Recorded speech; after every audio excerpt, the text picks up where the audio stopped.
Welcome to Skeptics and Seekers. This is the last week of 2018 for Skeptics and Seekers, but it's the first week of a brand new series on the Bible. And so we are really excited about it. I hope you enjoy it.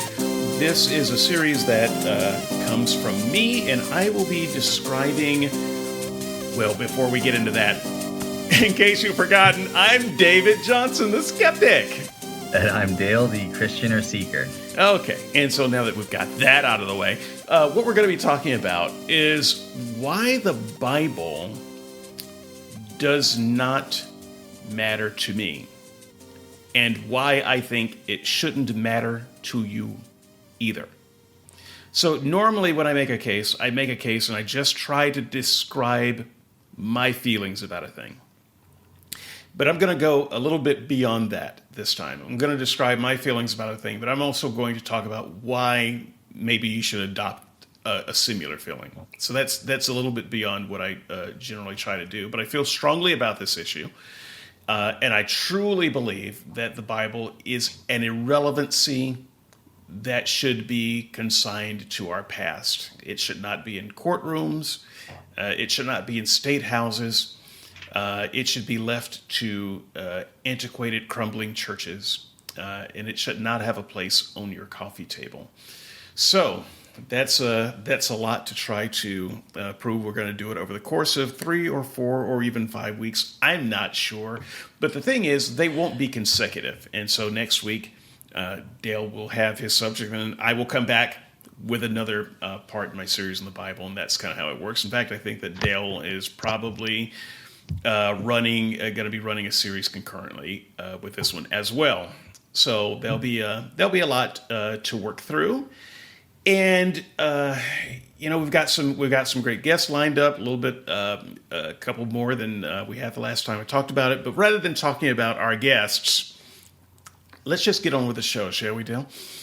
Let's do it. All right. So here's the deal. Whenever we get into debates with Christians, with skeptics, Christians, well, depending on the Christian, they talk a lot about the Bible. In fact, I would argue that without the Bible, there's no God. Without the Bible, there is certainly no Christianity. You cannot pull together Christianity without the Bible.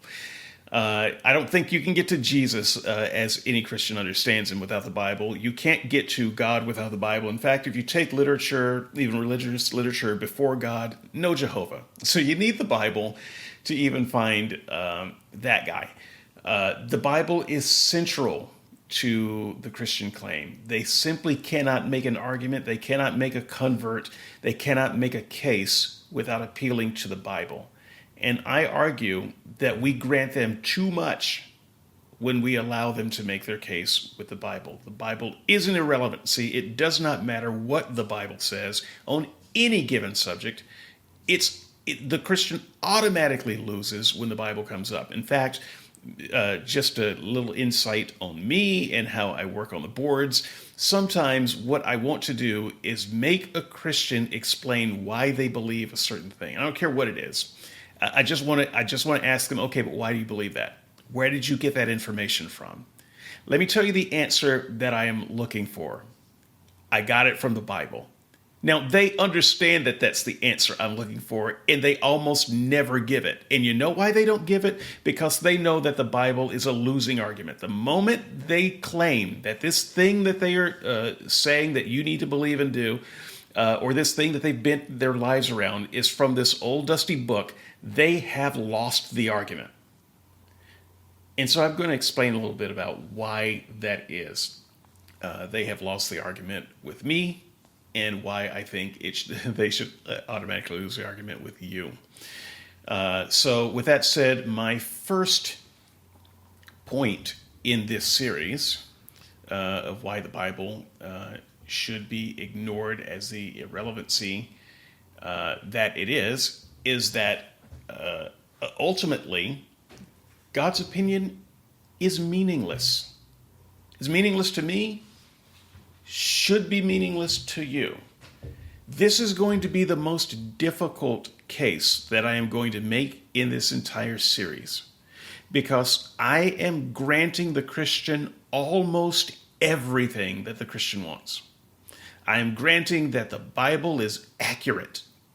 I am granting that the Bible is God-breathed, whatever that means, whatever they say it means. I am granting that there is a God who can breathe it in the first place. I am granting that this God meets some definition of good. Now, we might wrangle over what good is, and this is where my grant may come apart a little bit, but I'm going to try to grant as much of that as I can, too. So I'm granting as much as I can to the Christian, and I'm still going to try to make the case that given all that, the Bible is still meaningless, and that God's opinion is little more than opinion, and that it is not binding, it is not something that you have to bend your life around. So, with that, I strongly encourage you to read the blogs this week. There are some weeks where you can listen to the podcast and you don't need to go to the blog. Now, those weeks are seldom, but this is one of those weeks where I encourage you to read the blog posts because I've written up a blog post. It's under 1,000 words. Dale has responded to that blog post. It's all very readable, and most of our points are there.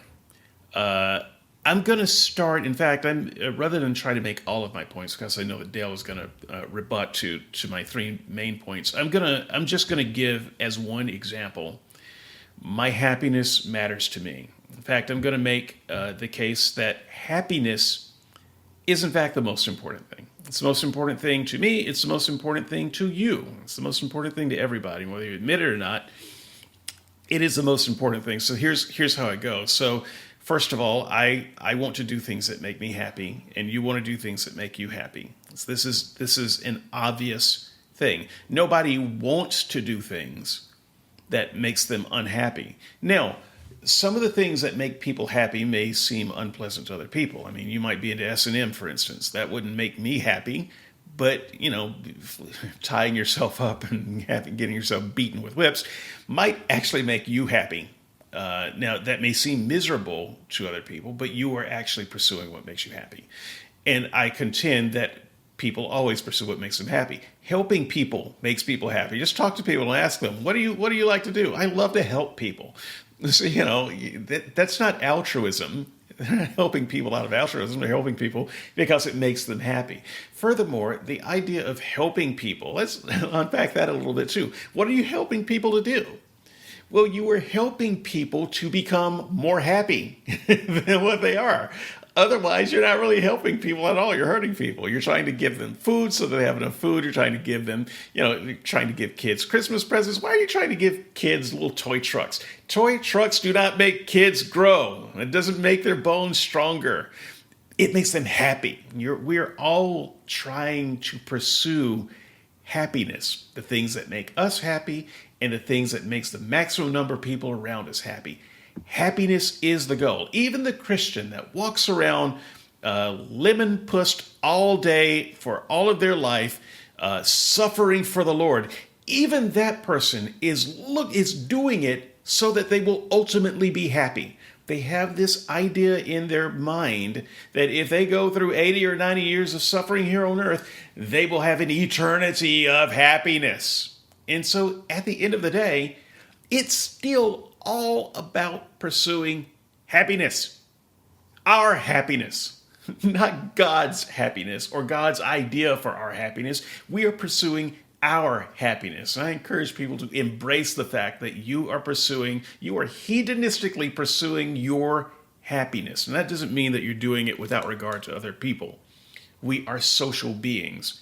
We cannot achieve the best of our happiness without recognizing the fact that we are social beings. So I don't want to get too far off into that debate. I just want to impart that happiness does matter. And in the grand scheme of things, what Christians have told me, especially lately, but usually mostly for most of my religious life, that God is not interested in our happiness. The gospel is not about our happiness. It's about our salvation, not our happiness. In fact, God would say it's better to be maimed and enter heaven maimed than to enter hell as a whole person. So, our temporal happiness may be not the top priority for this God. And sure, I'm granting that this God is real. I'm granting that this God loves us. I'm granting that this God knows more about stuff than we do. But at the end of the day, his idea of my happiness is not my idea of my happiness. And if I am a free creature, I get to choose my idea of my happiness. And for that reason, along with others that I've mentioned in the article, I am not epistemically bound to listen to what this God has to say to me. I'm sure that we'll have more on that, but I will turn it over to Dale for a rebuttal. Dale.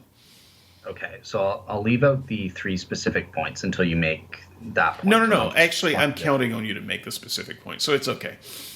Okay. All right. So in that case, this might be a bit long. So I'll start with the in general. So I'm letting you make part of my argument simply because I know that your rebuttal was based on part of that argument. So rather than go over it twice, I'm letting you make it. I thought that you represented it fairly enough in the write-up. So perfect. Okay. All right. So in the first place, I saw this issue as a very important one because it does describe why we should care about studying about religions. Why do we have an epistemic duty to be what I call a real seeker or an honest seeker, whatever you want to call it?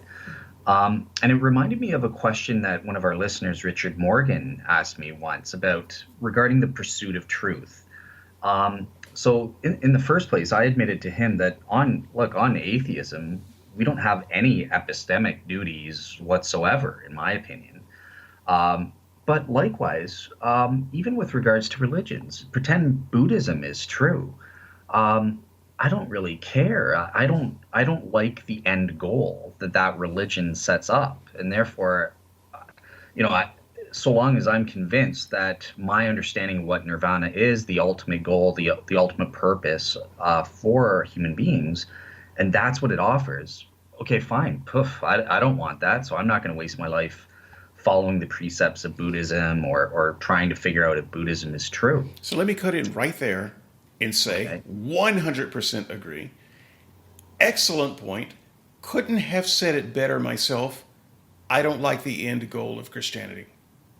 Cool. So that's what we're gonna get into, whether you should like the end goal of Christianity or not. So exactly, David, it picks up on exactly that's what this debate is about.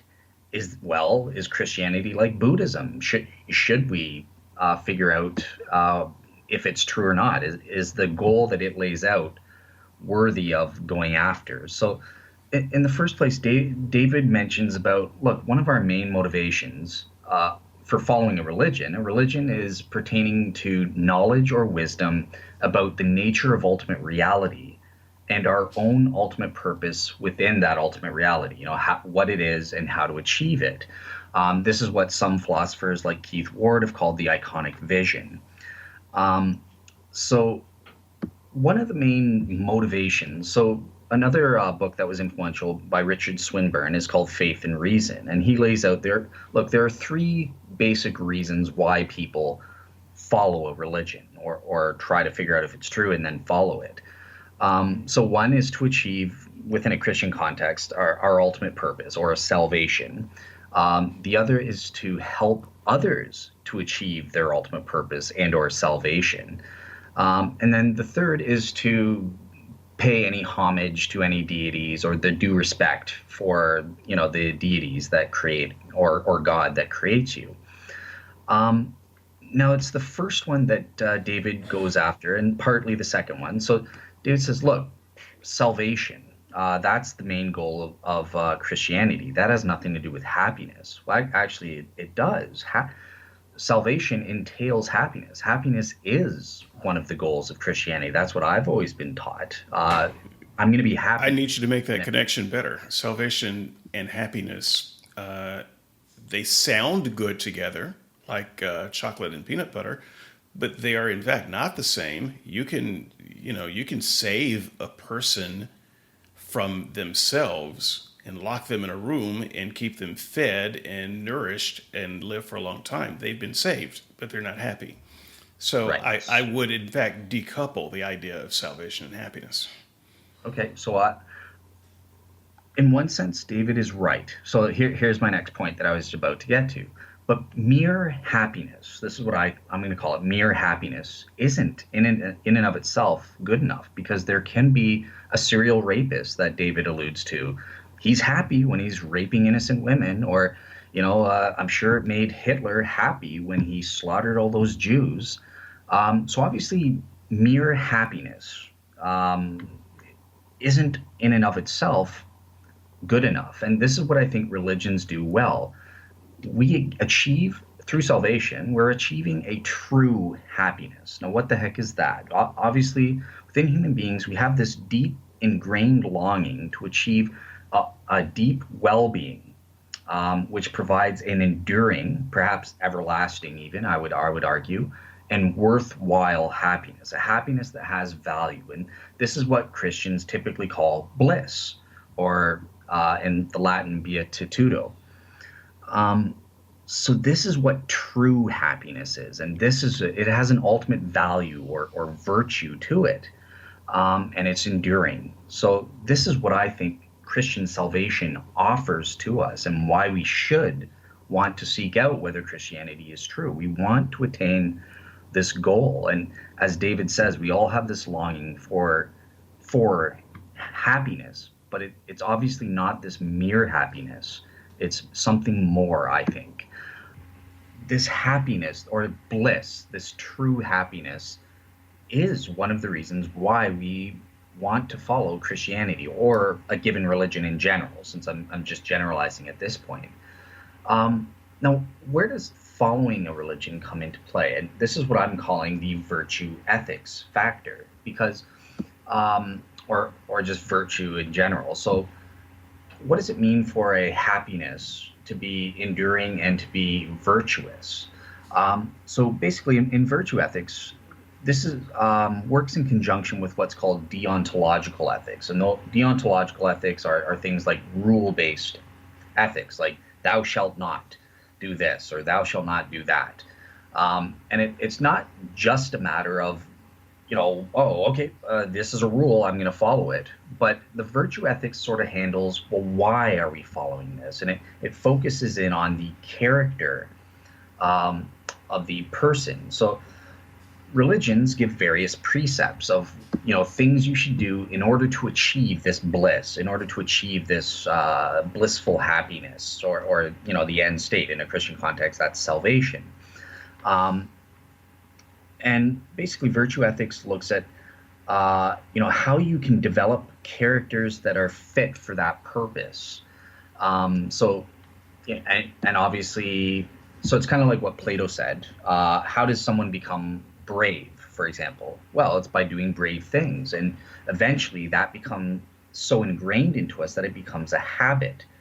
But the point is, well, is the character traits that we're instantiating worth it? And that's where the virtue part comes in. Virtues refer to any habits of excellence or beneficial tendencies or skilled dispositions that enable a person to realize proper human flourishing and well-being according to the ideal human nature. Interesting. Okay, well, what does that mean, though? The ideal human nature. So this is where I'm going to start getting into the specific Christianity stuff, because basically Christianity is worthy of pursuing because salvation offers you bliss, this true happiness state, and provides certain rules by which you can develop what I call a heaven-fit character so that you're suitable for heaven. Now, obviously, as David concedes in this, the Christian God is our creator. He made us. He knows what is essential for human flourishing and well-being. And he knows that by doing this and instantiating these certain character traits, this will lead to human happiness or bliss. So basically, David provides three reasons as to why he thinks the Christian God in particular is not worthy of pursuing, whether it's true or not. And the first one is related to this virtue ethics thing. He says, look, human nature is incompatible with Christian salvation or this Christian state of bliss. And I just want to say, first of all, this is just completely nonsense again, because number one, the Christian God is the one who created us. He knows what is essential for us to flourish. He is all knowing. And I would even argue he is also he is necessarily the standard of good. So it's not like he's an evil God who would lie to us and tell us, do this, and then he's chuckling behind the corner. No, he knows which properties are essential to human nature and what actions or thoughts and that sort of thing will lead, what rules, let's say, will lead to the best outcome for the whole salvation experience, and how to get rid of this sin disease that we incorporated in the fall. So that's his first reason. I would say it is compatible. Yeah, and then the second reason is, okay, God doesn't care about temporal happiness. This is totally false. Actually, he does care about our temporal happiness. Happiness is better everywhere, especially this blissful happiness. And it's not the case that we only achieve this in the afterlife. The Bible itself, the New Testament, and David will probably know which verse it is better than me, but it does say, look, we can experience the kingdom of God is here on earth right now. Once Jesus left, we experience in part this heavenly bliss right now. Now, it's not always the case. We're not going to be totally free from the effects of sin or suffering, and we can experience a blissful happiness despite that. But yeah, God created marriage, that or having children. That's a temporal happiness that is worthwhile and something good to achieve. Working at a job that's meaningful and contributing to the society and neighborhood in which you live, or that sort of thing, that's good. Giving to charity. These are temporal happinesses that God says, yeah, go for it. The Christian God is world affirming. He created various temporal pleasures and delights. I mean, looking at a beautiful sunset, or listening to a piece of good I don't want to say Christmas music, but because I know David's not a fan of Christmas, but listening to a piece of music that brings joy to you, or watching a movie. These are all temporal joys that the Christian God. Okay, so let me just butt in. None of those things that you mentioned are things from God. Those are things that happen. I mean, you mentioned a good job. I don't want a good job. What brings me joy is not needing a job. I have a job because I have to eat and I have to feed people. So that's just making lemonade out of lemons, to say that the job is what makes you happy. And as far as having children is not what makes us happy. Having children is what continues the species. Okay, that's not some gift of God to make us happy. In fact, one could say that the God of the Bible did what he could to make it as miserable as possible. So, same for jobs, for that matter. So, I think that your attempt to give God credit for our temporal happiness is stretching too far for me to allow you to continue uninterrupted. Go ahead. Okay. Yeah, there are people that don't take joy in everything. That's why there's a variety of different types of joys. Maybe you don't like certain types of movies, so you can see other types or whatever. So the fact But God didn't give me that, though. God, in a sense, God Spielberg gave me that. Thanks, Spielberg. I don't thank God for my favorite movies or my ability to enjoy them. Right, but God created everything in the sense that he created the world and that sort of thing. Right. He created Spielberg's soul. Yes. You're not actually making an argument at this point, though. You're just claiming things and daring me to challenge them. So I am taking the challenge, but I don't want to take too much time in it. The point that you made in your blog is that God doesn't care. He does care. He created a world in which he doesn't. But he didn't do any of those things that you're talking about. So if those things that you're talking about are examples of caring, God doesn't get the credit for those. And you haven't given examples of things that God would actually get the credit for. It's not about whether he did it or not, directly or not, or he used instruments. You said he doesn't care, but he does care. He allows for a world in which such joys are possible. I don't Let's think that put he it. cares that I see my favorite movies because I missed a lot of movies this year in the theater that I cared to see. Well, how And do you you know know, he doesn't care about it? well, Maybe because he he's didn't give me the resources to go see them, so I don't actually think he cares about that. he doesn't work in that way, right? You just said he doesn't work directly in that way. He works through secondary causes. I So, don't think I said that, but sure. oh, But what you're okay. saying is, we can just you just give credit to God for any good thing that happens, whether he had anything to do with it or not, and whether you know that he had anything to do with it, or whether you know how he had anything to do with it, and so that just kind of becomes meaningless. It's meaningless Christian dribble. Put it so I like the way I put it though. Your point is that God doesn't care. We can't establish he doesn't care Well, you just can't because he establish that he doesn't. does either. This is my point, because there are Sure plenty we of can. people who were there. In fact, I would argue there's probably more people walking around in misery than happiness, in abject poverty, and Jesus' response to that was, "The poor will always be with us. Let this woman pour Okay. this expensive wine on my feet." Yeah, and he cared So, about well, okay, he I don't know what it. care means in that setting. So you can say he cared, and I just say meaningless Christian dribble. You're not defining care in any way that I understand care. No, it's exactly the way you understand care. When No, I Jesus was promise it's weeping over not how this, I understand care. when Jesus was weeping over the city of Jerusalem, he cared that they were rejecting him and were going to suffer the consequences Well, of the okay, destruction of he the cared city. that they were rejecting him. So everybody feels bad when they are personally being rejected. I don't care. I'm not here to solve Jesus' personal problems of acceptance and rejection. That has nothing to do with me.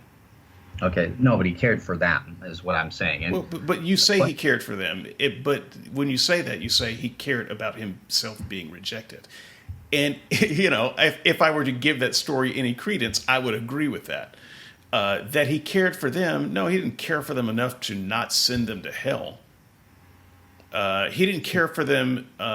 There's so I don't want to get too far into that story, but that very story that you're mentioning is when Jesus was saying, if the cities like Tyre and Sidon had the signs that you had, they would have been saved.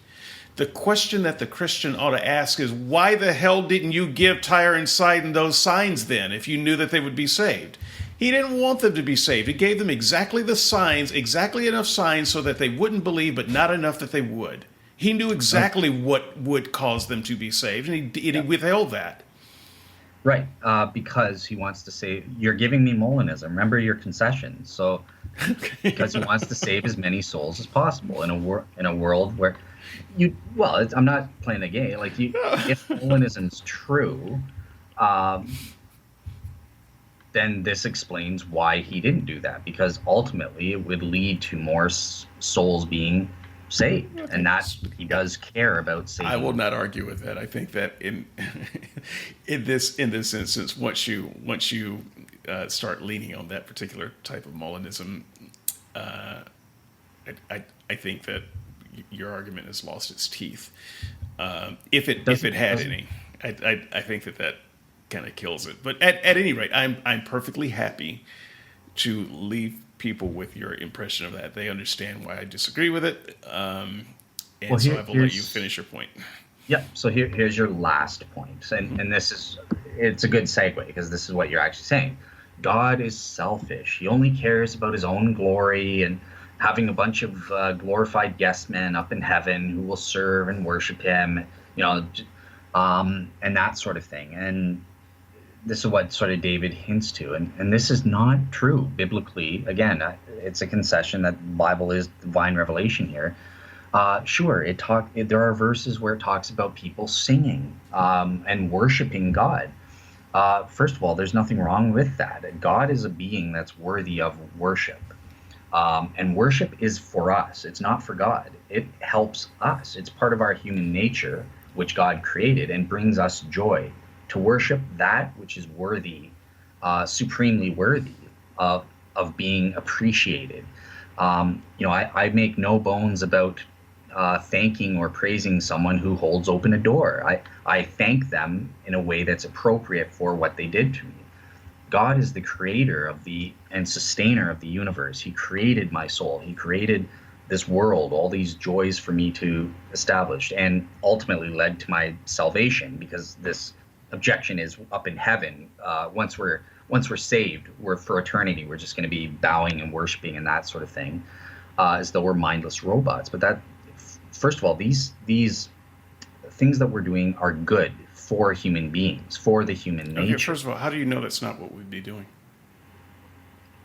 I know there are verses that we will be doing that, but that's not all that we'll be doing. Well, how do you know?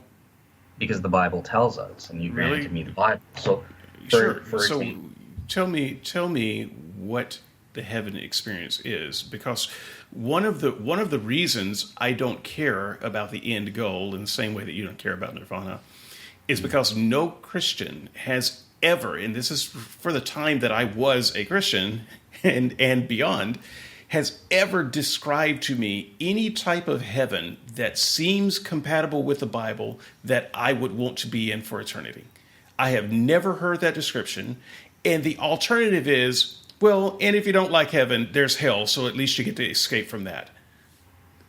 That's what we get. There is, in fact, no complete description of the quote-unquote reward. This description was not given in Genesis with Adam and Eve, which I make this point repeatedly. If there was going to be a time when God says, look, here's the plan, the end game is that you're going to live with me for eternity, or you're going to burn in hell for eternity. That would have been the time to say so. He did not say it. There has never been any kind of description in the Bible that tells me what on earth I'm working for. It's just, give me your life, sacrifice your life for me, and I promise the prize will be worth it. And besides, not doing it is going to be hell. So that's not good enough. I am not convinced of this great prize that awaits, because this God that you talk about doesn't bother telling me what it is. Okay, so I would say that's partially correct and partially not. There are many things we know about it from the Bible, but it's not exhaustive. And it is true that there's a lot about heaven that we don't know.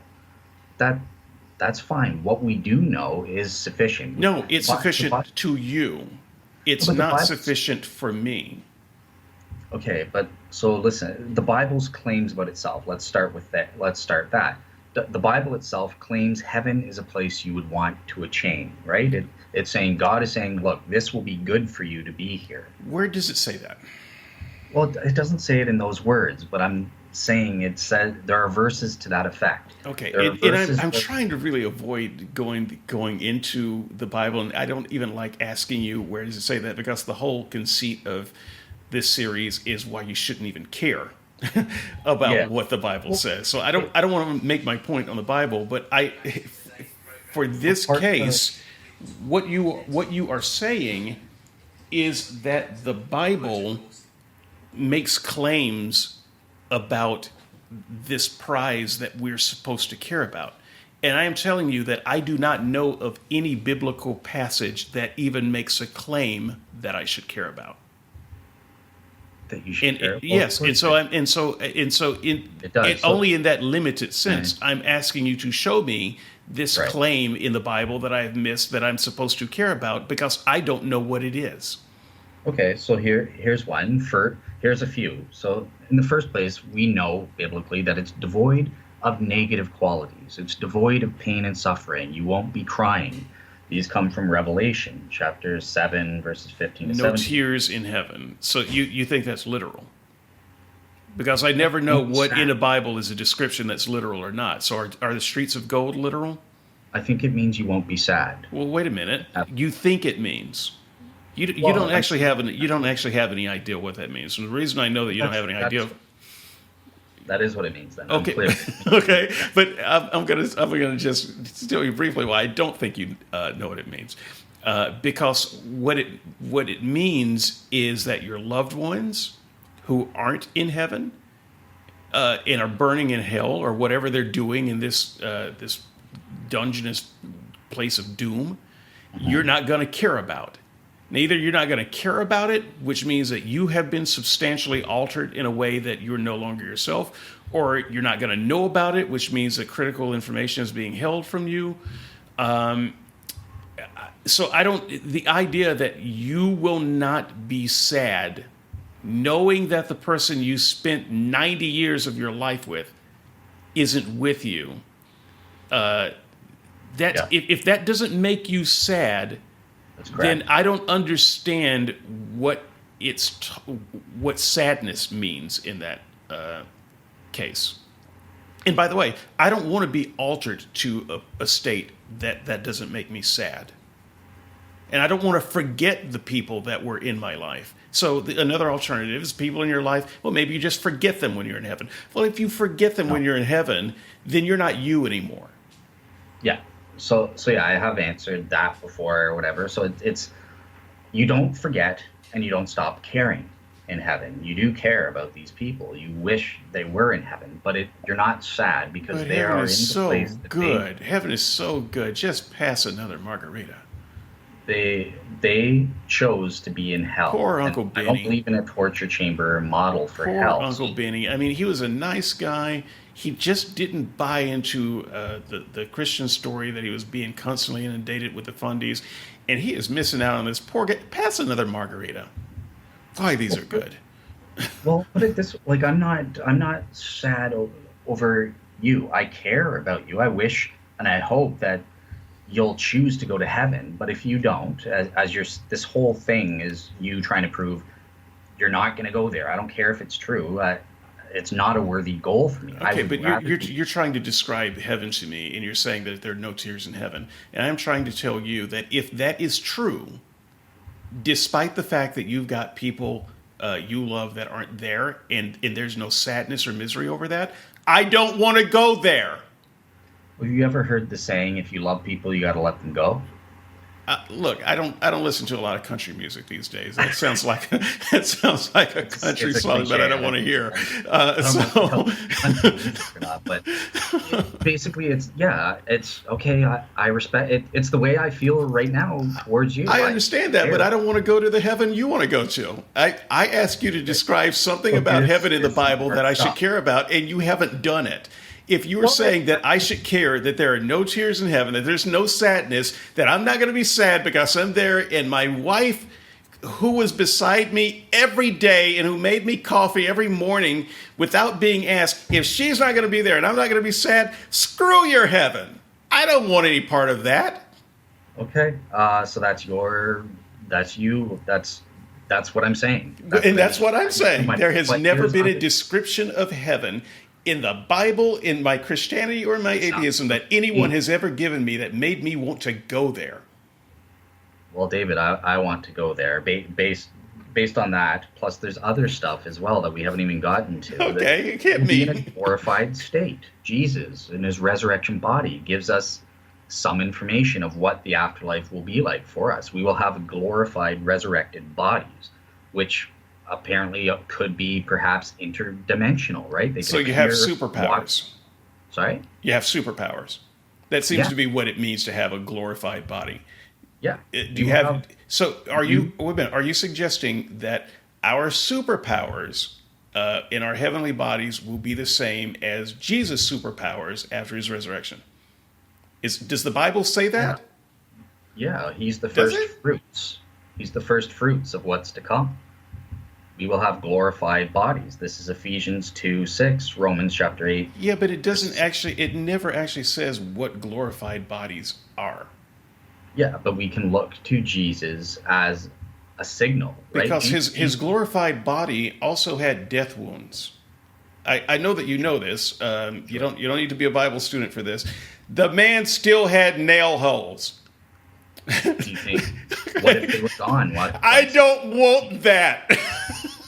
What if I die in a fire? I don't want that. What if I'm accidentally beheaded? Am I going to be walking around carrying my head? Look at my glorified body. Here, I don't want that. So obviously that's not what it means. You don't know what that means. No, I think we can read into. He is the Okay, you're first reading fruits. into We stuff. will, This is, again, the Bible not exactly telling us what the heck it's talking about. It's giving us reason to believe that we don't know what it's talking about because, like I said, nobody wants a body with death wounds. well, how do you know if you're not feeling any pain or anything like that? Maybe it doesn't matter what you Oh, look like. really? Really? And maybe we should revisit our Halloween special. You know, Resurrection, the Death Wounds edition. I don't want that body. Okay, I'd be happy with a version of this but body with better we don't knees. that you're going to have that body. That could have just been. But you said that Jesus' body was indicative of what our body would be. You just said that. Now, the reason you can say that and then change course is because you don't know what the heck you're talking about because the Bible doesn't say. It doesn't say. You're making this up. The first fruits, so therefore You don't know what that means. I don't know what that means. Inference, right? You're An inference. inferring you will have new capacities and abilities. But we don't know what that would be. You know, Right. for all I know, my capacity and ability is I can show how I burned in the fire. Okay, now here's the collective aspect. You will be in fellowship with many people and with God, the creator of the universe, forever. Is fellowship not a worthy goal? You just said it was because you would be missing people that you wouldn't be in fellowship with. So I assume you like having fellowship with family and Yeah, friends. but I would as be well. having fellowship with people that God chose, not necessarily family and friends. Let's say I made it somehow, and none of my family and friends did. Well, I'm not choosing my fellowship. You see, the thing that makes fellowship good here on earth is because I get to choose who I fellowship with. I don't get to choose that fellowship at all. And that may be a fellowship of people that I would never have wanted to fellowship with on earth. And most of the people I would have wanted fellowship with on earth may not be there. So I don't think that this fellowship argument is good. You talk about fellowship with family and friends, you're making a mighty big assumption that a person's family and friends are going to make it. Jesus said that I didn't come to bring peace in the family, but I come to bring a sword. Daughter against mother, father against son, brother against sister. Yep. So every human being is not going to make it. And in their perfected state, you don't want to hang out with certain people on this world because of sin, right? Either your problem or something. I don't know. Let me tell you, I've got a brother who's pretty imperfect, and if I wanted to really go into some autobiographical stuff, I think we can make a whole show of that, and maybe I could even bring people to tears. I don't know. He's a person that I don't want to spend a lot of time with here on Earth, but he's still my brother. Damn it. And I would like to think that if there is some form of eternity that I'm in, there's no way he's going to qualify for any of it. But I don't care if he qualifies. I'm going to bring him as a 1+, or actually he's way down the list. He's not going to be the first the first one I bring in. But I want him there. And if he's not there, if I don't get to control that list, then no, I don't like your version of fellowship. Even if he's not the best person in the world, screw your idea of who the best people are. So you would drag him into heaven kicking and screaming. He's saying, "No, David, I don't want to go here. I want to run my own affairs. Let me tell you, someone who facing the reality of hell would never say, "Oh no, David, I don't want to go to this place where I'm not on fire." Don't be ridiculous. Okay. No one says that. No one says that. Yes, No, they don't. That is not a choice that anyone makes. The only people who say people who say that are the people who don't know what the consequences are. Now, if you're telling me that there's a hell and it's as poorly defined as heaven, I don't believe in hell any more than heaven. And so I say, yeah, I don't want to go to this heaven. It sounds stupid. But if there actually is a hell, I am not choosing hell. I simply wasn't informed properly. That's not true in your case. No, it is true. It is very true in my case. I am not informed of a hell properly. I don't believe that there's a hell. Everything that I've heard about a hell sounds like a stupid story to scare children. Why should I believe that? If that turns out to be true, what if the boogeyman turns out to be true? You know what? That could turn out to be true. You didn't believe it. Oh, well, I guess you were inviting the boogeyman, fool. No, that's a ridiculous argument. Nobody invites the boogeyman. No one wants to go to a burning hell. Don't be silly. Okay, so that's not true. I can find posts by you where you've said that. Pretend it's true. You said you even believed it was true and were scared, but you still we're going to make that decision to go to hell. Remember in Val said, No, no, I have never said I would make a decision to go to hell.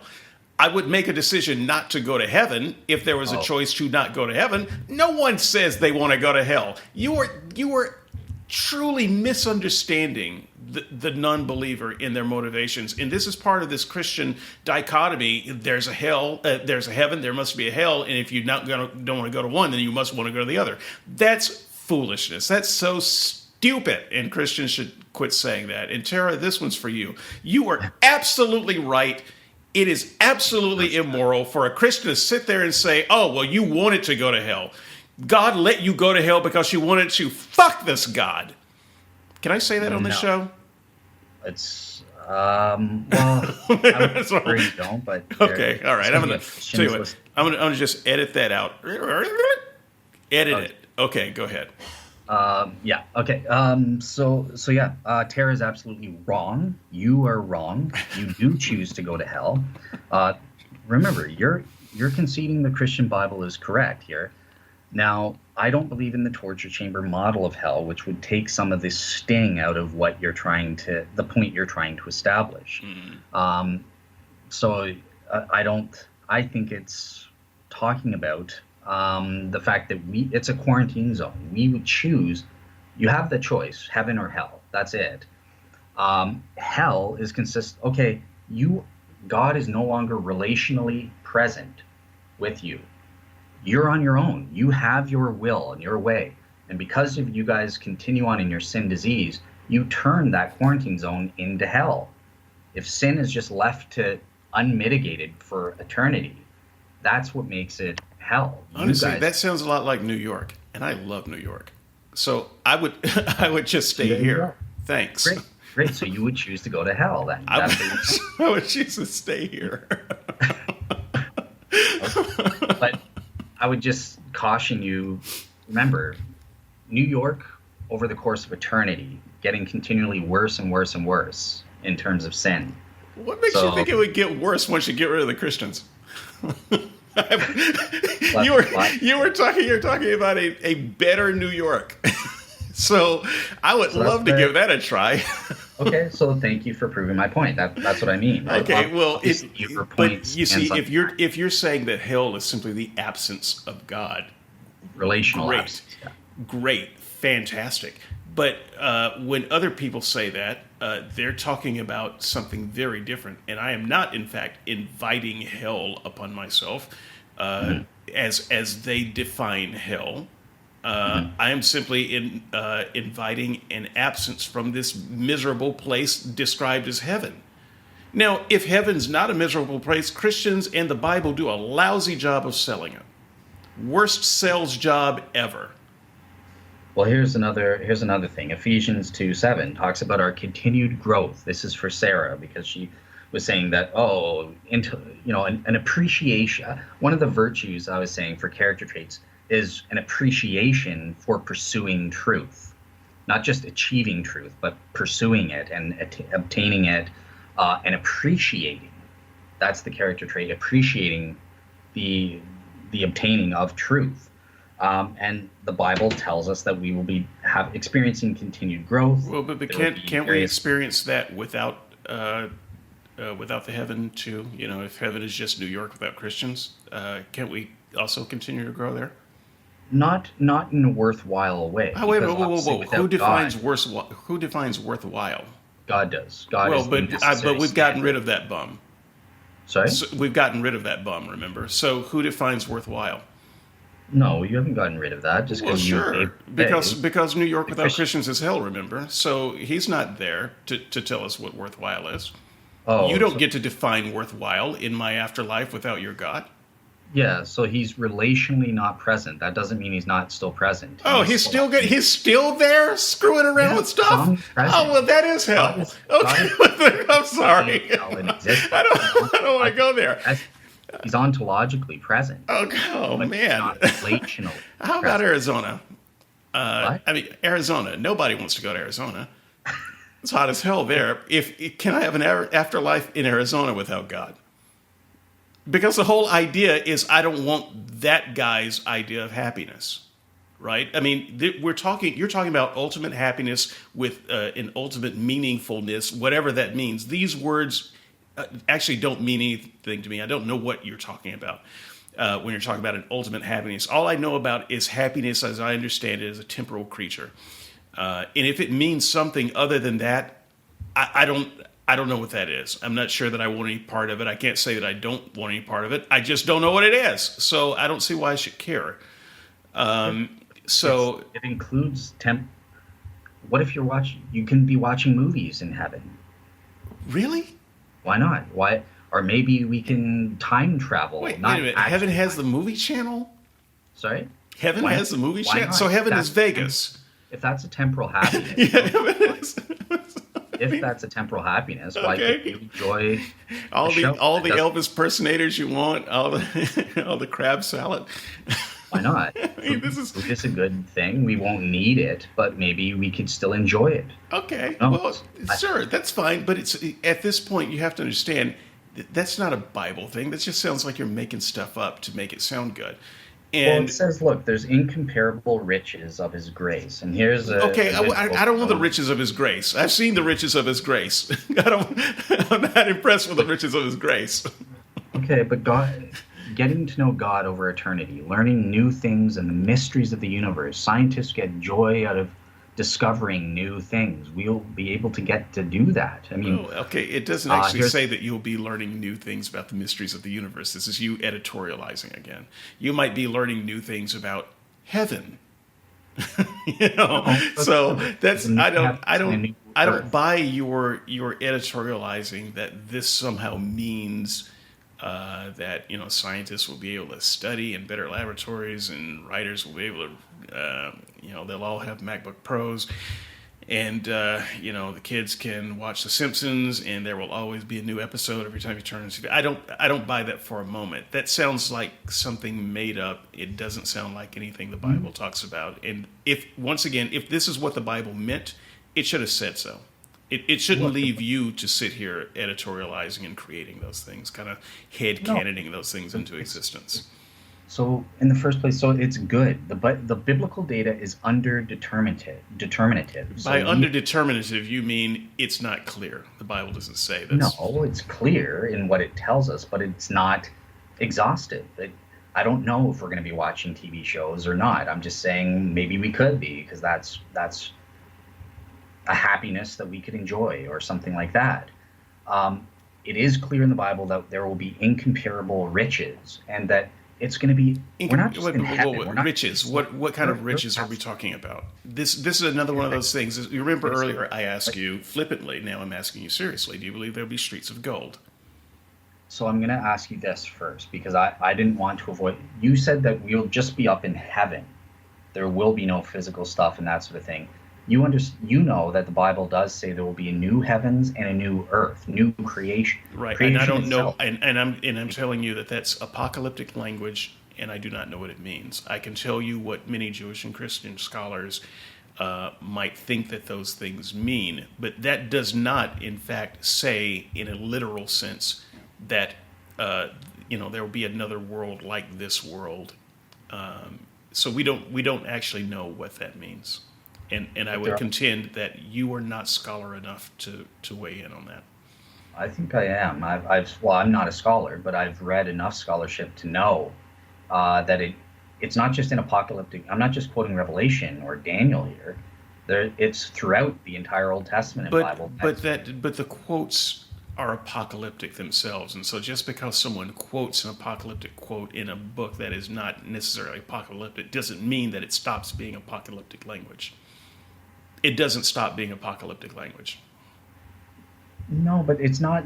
There are kind of like the moon turns to blood. The sun, the stars fall, the moon turns to blood. This is apocalyptic language. It does not mean that this will literally happen. You can see that in the mouth of Jesus.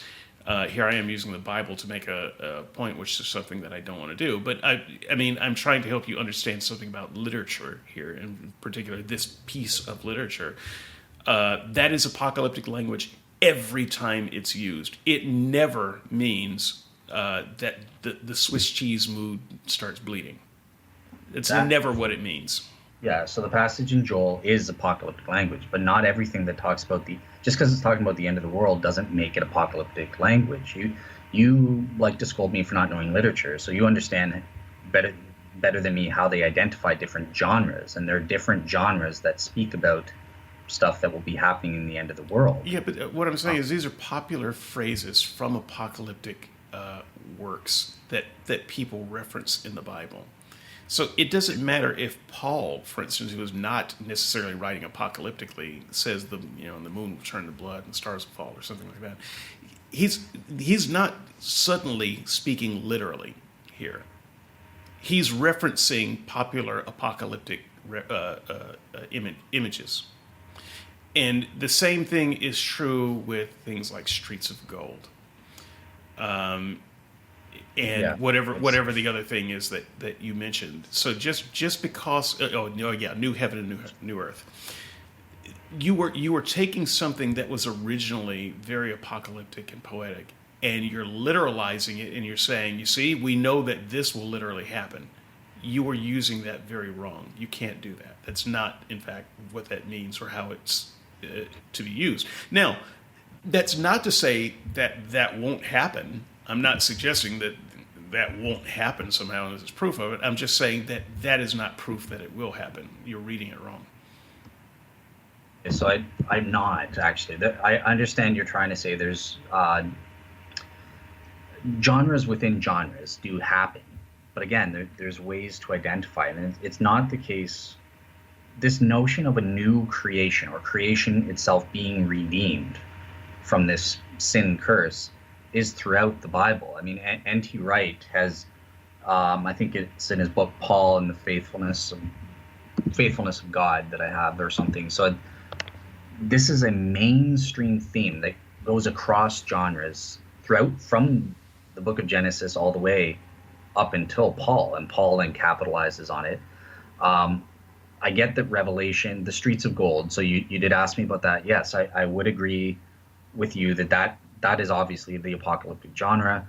I don't necessarily, that isn't clear. I don't know if there's going to be streets of literal gold or if that's probably just an image, just like Joel chapter, the book of Joel, that quote in Acts chapter 2, where Peter gives his first sermon summary.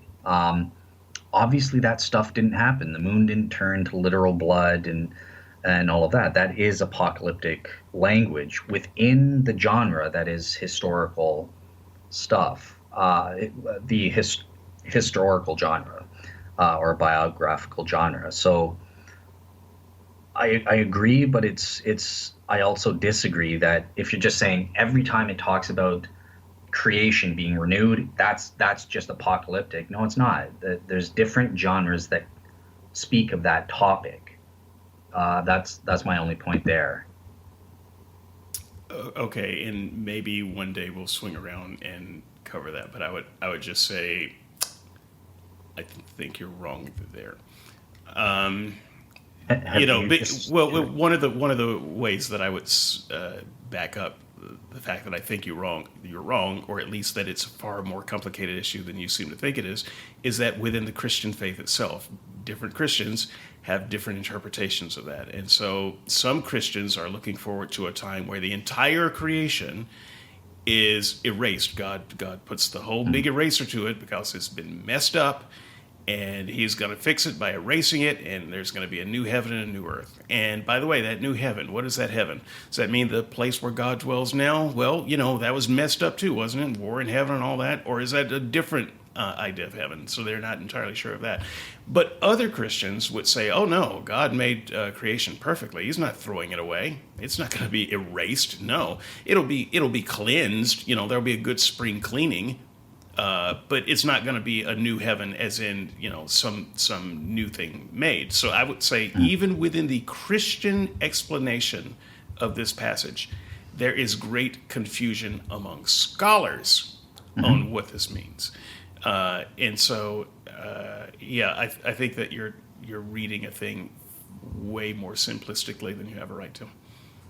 Well, I would agree with you. So I get, I think it's either First or Second Peter, where it's talking about fire will completely destroy, and they take that in the sense that the Stoics believed in, a great fire will just completely erase the universe. And I don't believe that's what the Bible says. I more lean towards N.T. Wright's type of view, where it's a renewing of creation, and it's a new era that's starting and that sort of thing, rather than like stop period, brand new universe and that kind of thing. Right. You believe in the But spring cleaning versus the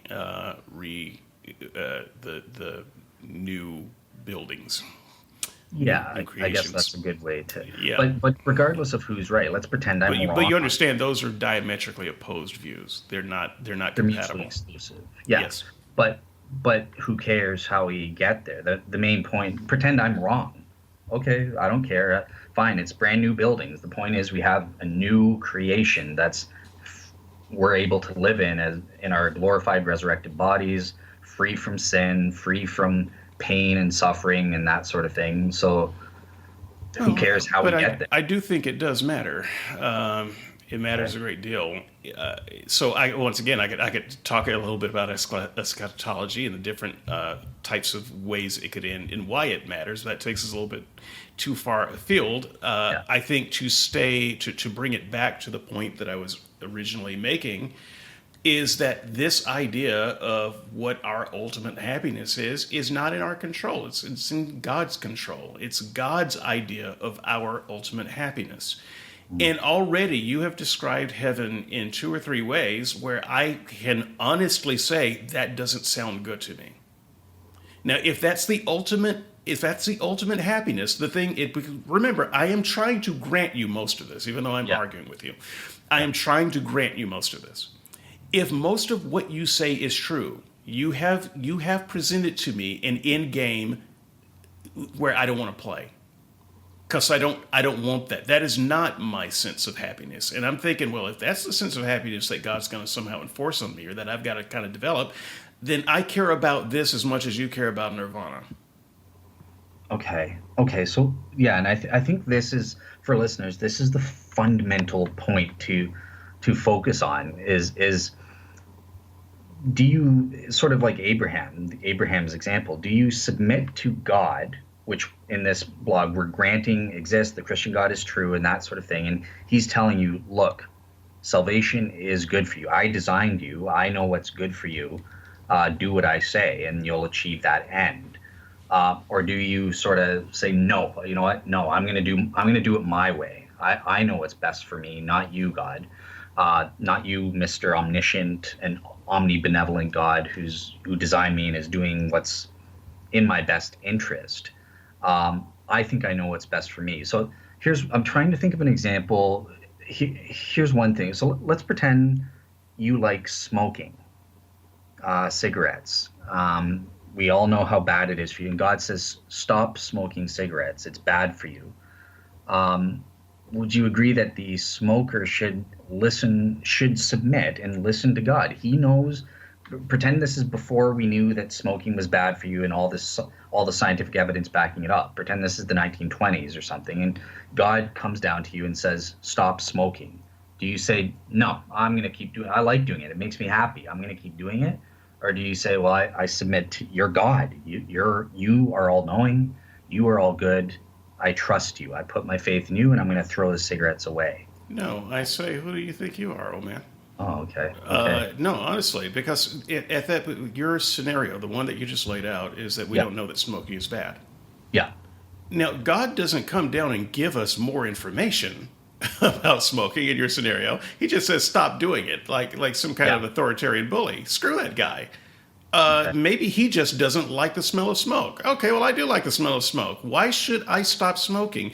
Give me a reason and let me, as a free being, choose based on the best information to stop smoking. Now, if he wants me to stop smoking, that's how he would approach me. But he wouldn't just come and tell me to stop smoking because I am God. Yeah. Well, I deliberately made it that way because that is what we have kind of comparable with the Bible. Like we don't get to Yes, see it all the is, end. which is kind Um, of which is kind of awful. So Like, if God had this superior information, one would think that he would want to provide it in a way that people would want to accept. And speaking of speaking of this is a point that I wanted to make earlier, so I want to run back to it and hit it while it's in my mind. God could have made us so that we enjoyed the things that he enjoys, right? So, I might have a kid who ends up loving olives, and then I would have to buy olives in my house, and I would curse every time I go to the store because I hate those things. I hate them.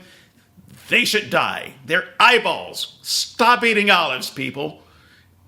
If an olive is on my pizza, I told them this when I go to a pizzeria. Look, don't put olives on my pizza.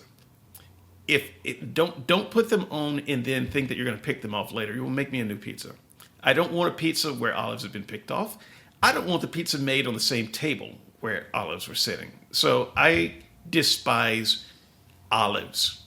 That said, I might end up with a kid that loves olives. I don't have any choice. All right, I don't have the power to do designer DNA to make sure that my kid hates the things that I hate. But God does.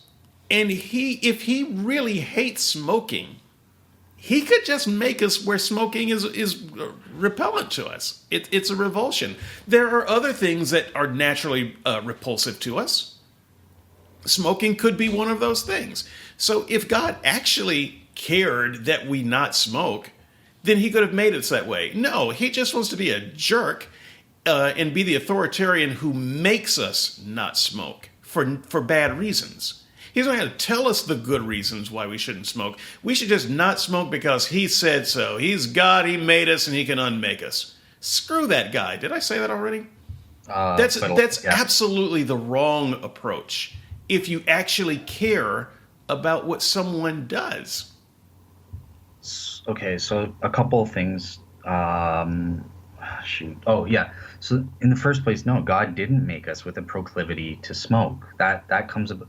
The Bible, which we're granting is true in this case, tells us what happened. There was the fall, and this is what is the cause of all the negative desires or desires that God designed within us. Yeah, the Bible also tells us that the fall is a design flaw by the designer. So, if we're going to take the Bible story literally and seriously, God made that garden, and he didn't put a fence to keep out the bad guys. So can I use a kind of a crude example seriously, not jokingly? When I write, I will use this example. And so I want to take all of the polemic out of my tone here. But it is actually how I think of the Genesis story. The garden was a playpen for babies. The devil's a pedophile.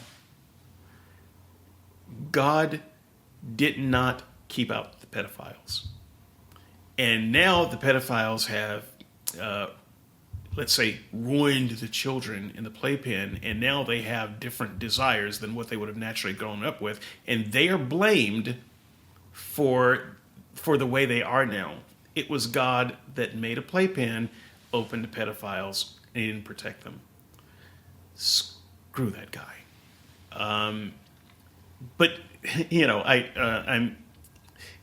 I don't want to get too much into some of my other reasons, but so you can't get God off the hook by saying, "Oh yeah, the fall." That's utterly meaningless to me, because all the fall is God let pedophiles in the playpen. Okay, well, it's And then you're blaming the toddlers. Sorry, yeah, your analogy is so biased. It's okay to try and use it. The only thing that's different, though, is that somehow these babies aren't actually babies, and they have the choice. The pedophile can't touch them or do anything to them unless they will it or choose it. He's got to lure them into the car with the puppies because they're supposed to know better. Yeah, they should know better. They should have had faith. They didn't know better.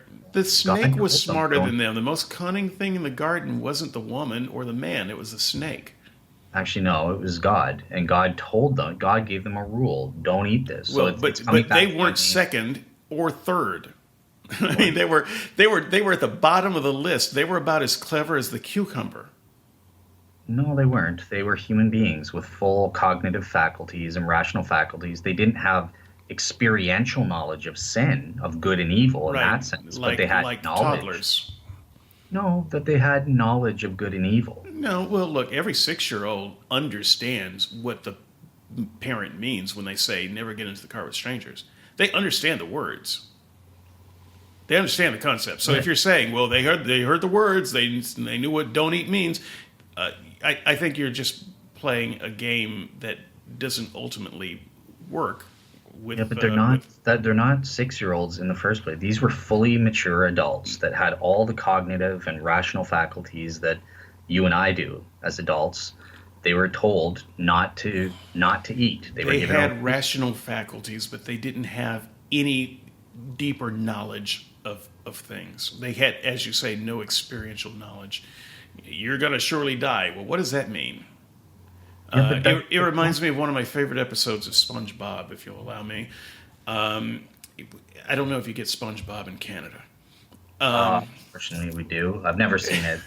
Well, you should spend some time watching SpongeBob. Okay. Quality entertainment. Quality entertainment. You actually like it, or you I just love it. I am a okay? SpongeBob fanboy. Okay. But so the squirrel, I can't remember her name. So much for my fanboy creds.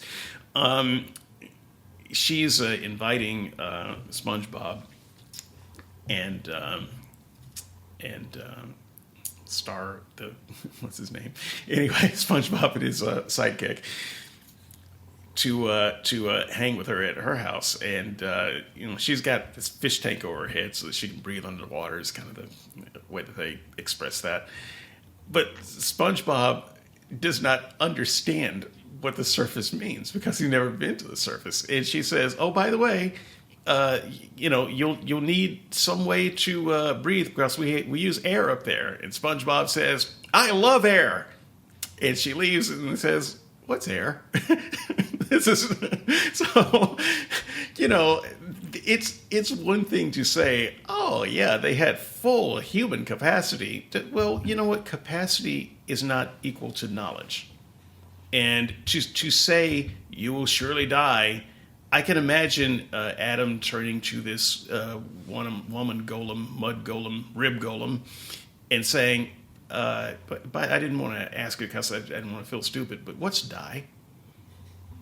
Okay. So yeah. So here's my response, and I think this is totally it's not a good reply at all because first of all they did have knowledge. They had propositional knowledge. That's a full warranted true belief.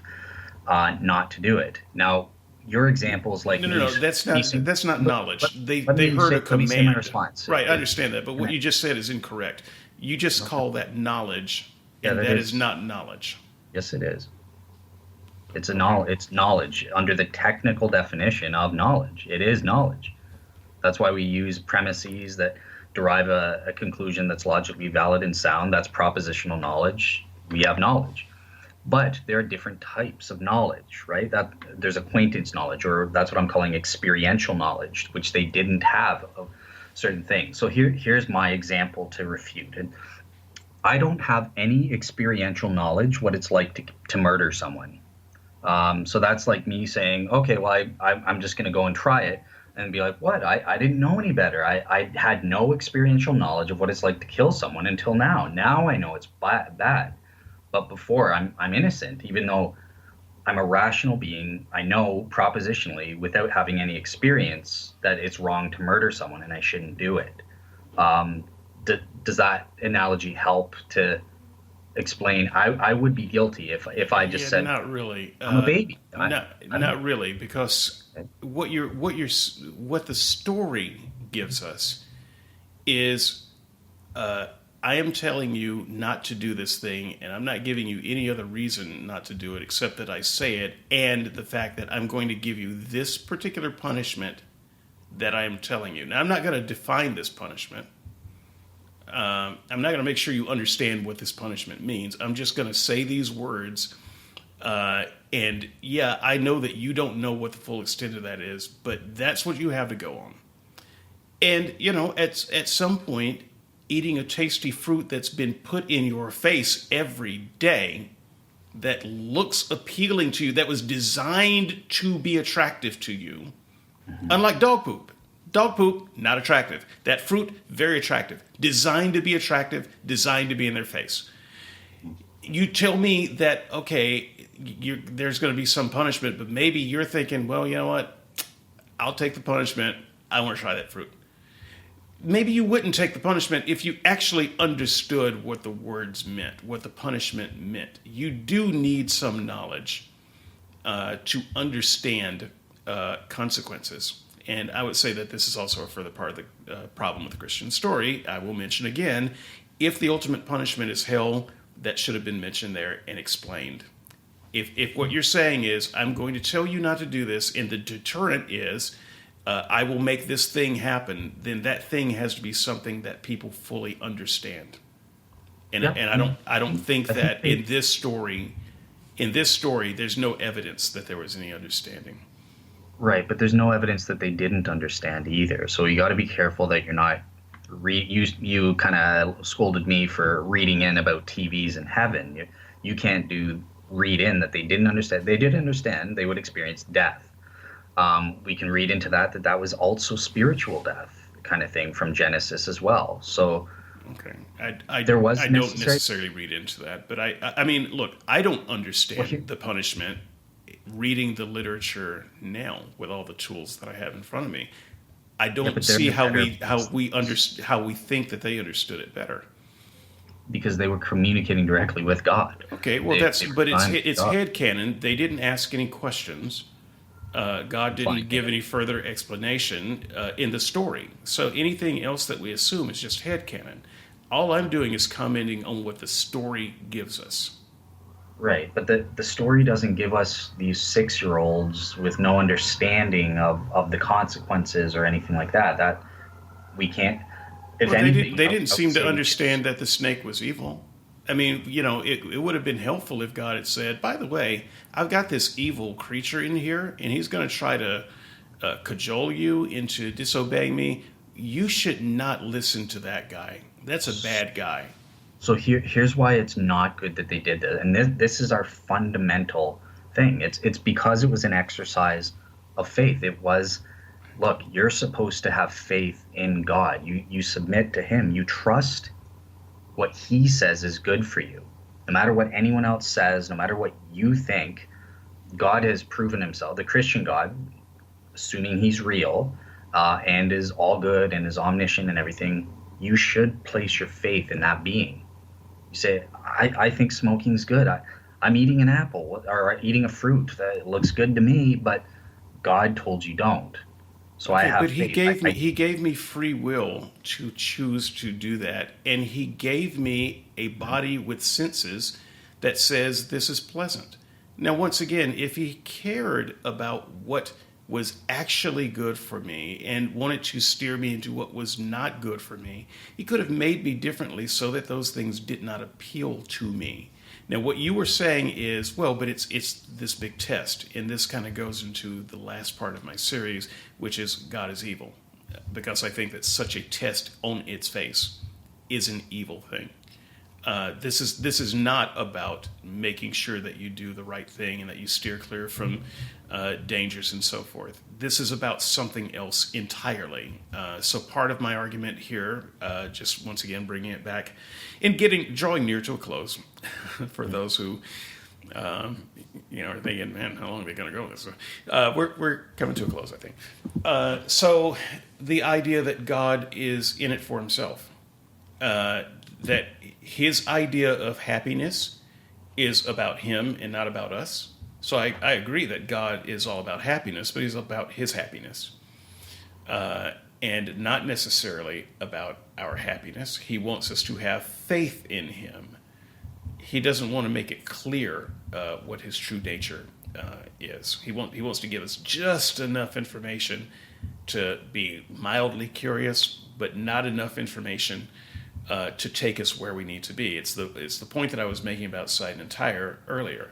God knew exactly the amount of evidence he needed to save Sidon and Tyre.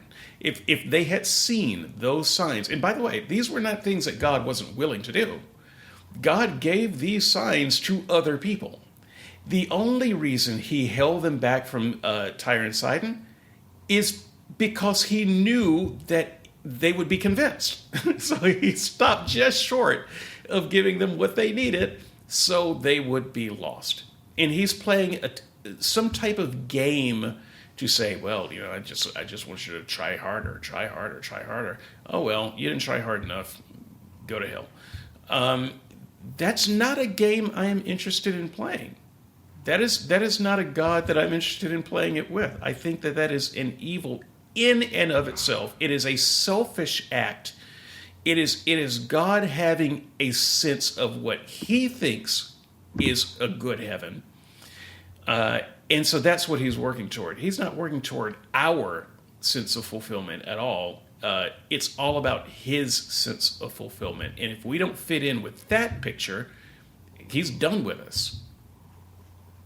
Okay, perfect. Yeah, so just in closing then, I would say that the purpose of Genesis, or the entire Bible, Abraham's example, New Testament examples, faith is something that's essential. And this is why God had to do it the way he did, because faith or trust, that's what the word means, fides, is good for human well-being and flourishing. Civilizations are built... Except for all the people who end up in hell.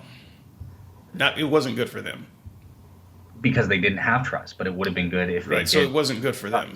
That's part of the problem with hell, is there's not going to be trust in each other. You're going to be all selfish and paranoid. You can't trust. That could be part of the problems in hell.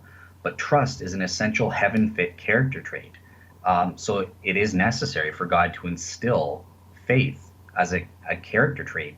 Trust in God, trust in each other, the other people in heaven. This is something that is conducive towards human flourishing and human well-being, and what will help make heaven, and it works here on earth as well. Okay, but trust is earned, isn't it? I mean, you can't just say, trust me because I say trust me, or trust me because I'm smart, or trust me because I'm good.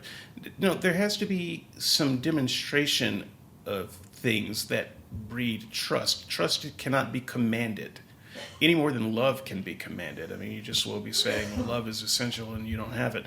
Well, look, if I don't love you, it's because I find you unlovable. It's not something that you can command me to do. It is something that I either do or do not do based on the natural course of our relationship. So in that sense, saying that trust is necessary is also an evil that I would say, no, trust is not necessary, and if it is necessary, then you have the responsibility of doing everything that is necessary to not only earn it initially, but maintain it. And I would argue that God has not done that. Now, Once again, this goes into other arguments that I will be making in the following weeks. Yeah. But if, in fact, trust is key, then it's not our fault that we don't trust God. Okay. So I would agree. I would disagree with that. I think that God has demonstrated his. This is meant to be my closing, but okay. So okay, go ahead. God does demonstrate his faithful, worthy manner, or whatever, that he is worthy of faith by definition of who he is and for having created us. Right. If you're saying he's all good in my sense of the word, and he's in the sense that he embodies the necessary moral perfection. He's morally perfect, and he's omniscient, so he can't be incompetent and trying to give us good commandments that are good for us, but actually they're in fact bad for us. These aren't options. Yeah, I'm going to place trust. That's a good thing to do. I place trust in my doctor because she's competent in medical manners. And yet you would change your doctor if you had reason to believe that she was not doing a good job at some point for whatever reason. Right. So that's why you got to debate. And that's why. And so understand, this is an honest argument from me that I've been making. And one of the reasons I wanted to start off with the granting the Christian as much as possible is because I was a Christian, and I granted all of those things. I have been there, granted those things, believed those things, and yet I still managed to end up not trusting this God. Yeah, and Even that even even having granted, coming from a place of thinking, no, this God knows what he's doing. This whatever he says, even if it runs counter to my intuition, I did that enough times so that my trust was eroded at some point. And once again, I would say that's not my fault. That's his fault. okay. And if That's what you're saying is trust, well, yeah. that has to be an honest emotion. If, however, all you're saying is obey, that's different. That doesn't require any emotion. You can say you don't have to like the guy, you don't have to trust the guy, you don't have to believe anything he says. You just have to obey so that he doesn't go off with your head, right? But that's not what it's supposed to be.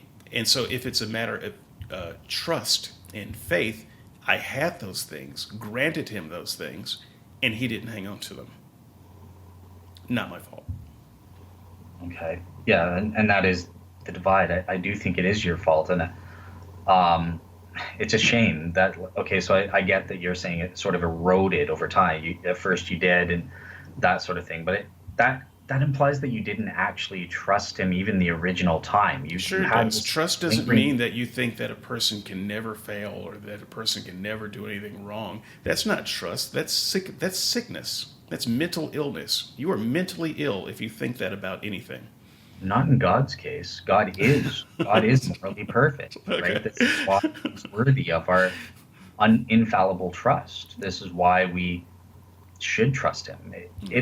I get that if you're bear in mind we're not doing this in the context of is the Christian God false or true. Obviously, in that case, you got to Right, evaluate but you got certain to things. understand my perspective that even you can understand this. You don't have to go to the God step to get there. A small child who doesn't understand anything about morals and ethics or what's right or what's a good touch or what's safe or just take that child who trusts their parents implicitly. By nature, they trust. They trust the sound of their voice. They trust the particular rhythm of their heart. They are hardwired to trust. If you abuse that child may not understand abuse, but you will erode their trust. And there is nothing that you can do to keep it if you do that. There is a way, even for a superior being, to become untrustworthy or do things that harm a person's trust uh, while they're trying to do their duties. And so if God is trying to do something in my life for me, he needs to learn how to do it in a way that does not make me feel uncomfortable and erodes my trust. Because I did not purposely have my erode my trust. This was not something that I actively did any more than it's something that a toddler actively does. It is something the parent does. It is not the toddler's fault that they no longer trust their mother. And it is not my fault that I no longer trust God. And to say that it is means that you don't understand trust. No, I think I do actually pretty well. Well, you don't I understand just it the think same way it's. I do. So I think that we can. I I think just we think can say that. to put it this way, it depends on the reasons, and a morally perfect God would never give you sufficient reason to not trust in him. He's not a defective parent where trust can erode Well, to but I that extent. disagree. He is a defective parent because trust does erode. Okay, so I'll And, let you have and the if last. right, so if So let for me. instance he needs to touch you in a way that is healing, there's a difference between touching you in a way that's healing and touching you in a way that's sexual. And if you can't sort out the difference between those two, you're a bad parent, you're a bad doctor, and the patient is going to lose trust in you. That is not the patient's fault. That is not the child's fault. Okay, yeah. So it comes down to that question. You ask for yourselves: is God a molesting doctor, or is he Let's say giving that's not his intent. sufficient I don't reason even to have trust? to. I don't even have to say that's intent. Maybe he does that because he's just bad at his job. It He's doesn't incompetent. matter. The fact is, it was enough to make you uncomfortable and you lost trust. The fact that you lost trust doesn't mean that you did anything wrong. Okay. Yeah. So that doesn't apply in God's case. God is not an incompetent doctor. He's not But if he makes us feel evil. like he's incompetent, he's incompetent. Best doctor in the world with a bad bedside manner is not going to be the best doctor in the world, because you're going to go somewhere that you feel more listened to, and feel that the doctor's more trustworthy. Okay. Yep. But God hasn't done that. But That's he what. has done that. That's what I am telling But you. that's your That is what claim. you. Right? That is what you. Yes, that is my claim. This Look, is what look. I'm telling you. This is what the In debate is, right? I'm trying to give my but you're final. telling. But Hey, you're telling non Christians that their experience is wrong. I'm yeah. telling you the experience. Yeah. Well, you're telling me my faith is wrong. We're allowed Well, no, to no, your say, faith, yes, look, but I'm telling you the the debate. experience of how trust is lost. It is not that I did something to actively stop trusting you. It could be And you to didn't do something. suggest otherwise is to blame the victim. Yeah. And that type of victim blaming is what I am not going to easily stand for. Okay. So this is I hear the spirit of Tara in my head again, and she is right about this. no, she's not. No, she's wrong. Absolutely wrong. As are you. Look. So this is what the debate is about. That's fine. Let's leave it. Let me get my closing thing out. So that's fine. This is what it all boils down to. You have faith, right? Does God has God given sufficient reasons to trust Him or not? And you can assess that. I think He has. David thinks he hasn't. I David would blame God because he lacks trust. I would blame him, not necessarily for actively not wanting to trust him. It could have been something he didn't do. It goes back to that real seeker mentality, real seeker justification. But yeah, my closing thing was just to say God creates us for mutual benefit. I think we benefit, but it's not. God also gets benefits from creating us that wouldn't have applied had he not created us. Now, God was perfection. He's not dependent on creation in any way. He's just as good without creation as he is with creation. But with creation, there are certain things. For example, he has relationships with more persons, not just three, but he has relationships with more persons that get saved for an eternity. That's a good thing that wouldn't have come about without creation. Now, obviously, creation comes attendant with certain bad things, people not choosing to be saved that detract. And that's where I get into my overall utility. It's equal, and that's what justifies God making the free choice to create. But I just wanted to end with salvation. Here's a quote from John Zoller, Dr. John Zoller. So, look, heaven or Christian salvation will be so vast, its beautiful valleys, its foothills and lofty mountains so extensive, its crystal clear streams and rivers, its vegetation with its marvelous forests so wonderful that it will be even far beyond our wildest imagination to conceive. I believe that it will take an eternity of years to see but a small part of God's wonderful heaven and creation, to meet and fellowship with the multitudes of the redeemed who will be there. So yeah, I just wanted to end off with that quote. I think Christian salvation is worthy of pursuit. There are many good things that we know will take place, but there's much more that we don't know. And far from being a deterrent in what we don't know, that just inspires my human designed curiosity to know more and to learn more about this wonderful place that God has in store for us. So yeah, thanks for listening, everyone. Yeah. So next week, and by the way, I'll still take New York without Christians. Other than this made-up fantasy about what heaven is, but at any rate, so next week, not next week. Actually, Dale, what are we going to be talking about next week? I can tell them what's next in the series. What's next week? Yep. So depending on if I'm not sure when Mike's probably going to come on the following week, and Gary's coming on for mid-January. But I'm gonna invite Mike the week after next. okay, so okay, yeah, all right, perfect. So Now I don't know whether he will accept that week, but that's when I'm gonna invite, and I'll send gotcha. him So an invitation about 10 days in advance. So Okay, so yeah, whenever, regardless of the time, the next time I'm doing my topic, it's going to be the first part of a series, like what David's doing, starting with the coherence of Christian theism. So I'm breaking up certain properties that the Bible describes about God, the Christian God, seeing if they're logically coherent, and then this is going to culminate in trying to provide an ontological argument to prove that God, a modal ontological argument that God does exist. So yeah, for part one, I'm doing first three properties, which I think are related. Um, so it's going to be God is a person and or personal. He is a spiritual being, meaning he's immaterial, or he's what's the incorporeal, and he is omnipresent. So these are going to be are these concepts logically coherent or not? That's the plan for my next topic. Yeah, and just a preview, no, they're not. The next Any time, of them? Or just to know any of them, even the personal. well, That, so yeah, I'm going to even argue that that's incoherent, depending on when you start the person. So, for instance, if you start the person before matter and energy and so forth, then yeah, it's incoherent okay. because you've also made him incorporeal.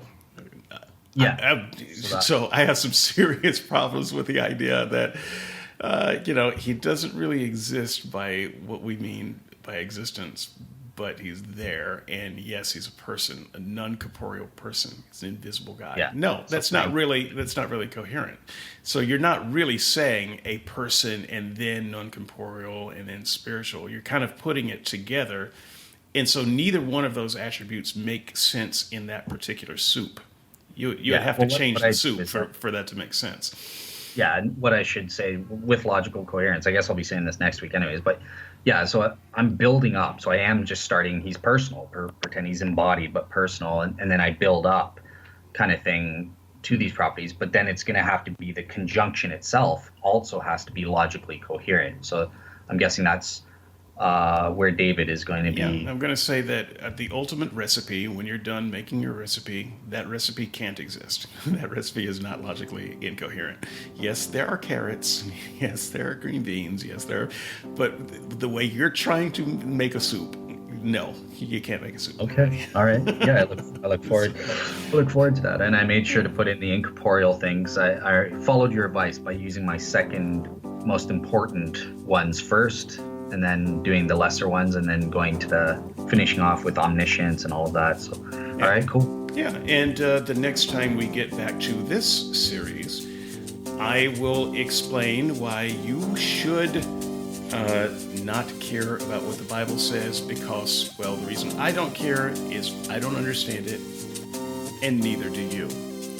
And that is the next case I will be making. And so we've got a lot to look forward to in the month of January and February. Like I